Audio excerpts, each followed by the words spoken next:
Australian great cricketer ডন ব্র্যাডম্যানের baggy green cap আবারও নিলামে উঠেছিল, যে ক্যাপটি আজ বানহামস নিলাম হাউস থেকে চড়া মূল্যে বিক্রি হয়ে যায়। তাকাতেই চোখে পড়বে রোদের তাপে ৮০ বছরের পুরানো টুপিটির রং চটে গেছে। এছাড়া পোকামাকড়ের ক্ষতির চিহ্নগুলো স্পষ্ট। ক্যাপটির ওপরের অংশ কিছুটা ছেঁড়া।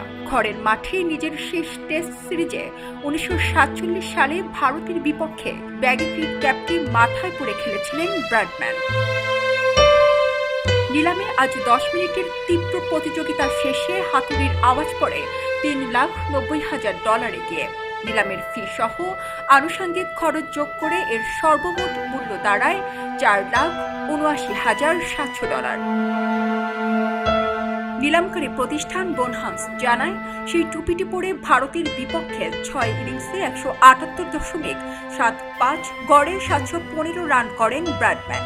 ৩টি সেঞ্চুরির পাশাপাশি একটি ডাবল সেঞ্চুরিও হাঁকান ডানহাতি এই ব্যাটার। বিশেষ এই ক্যাপটি পরে ভারতীয় দলের ম্যানেজার পঙ্কজ পিটার কুমার গুপ্তাকে উপহার হিসেবে দেওয়া হয়েছিল। টেস্ট অভিষেকের সময় অস্ট্রেলিয়ার প্রত্যেক ক্রিকেটারকেই একটি গাঢ় সবুজ রঙের উলের টুপি দেওয়া হয়, যা তাদের কাছে খুবই সম্মানের, এবং এটি যত পুরানো হয় ততই এর মর্যাদা বাড়তে থাকে। এর আগে ব্র্যাডম্যানের আরও একটি ব্যাগি গ্রিন নিলামে উঠেছিল। ১৯২৮ সালের টেস্ট অভিষেকের সময় আলাদা ধরনের একটি ব্যাগি গ্রিন ক্যাপ পরতেন ব্র্যাডম্যান। এই ক্যাপটি $2,90,০০০ ২০২০ সালে নিলামে বিক্রি হয়ে যায়।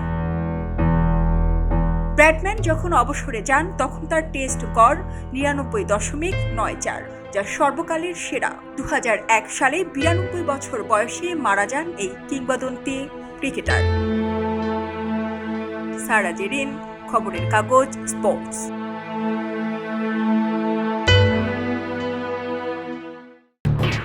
এলো খবরের কাগজ, নিখাদ, নির্ভীক, নিরপেক্ষ।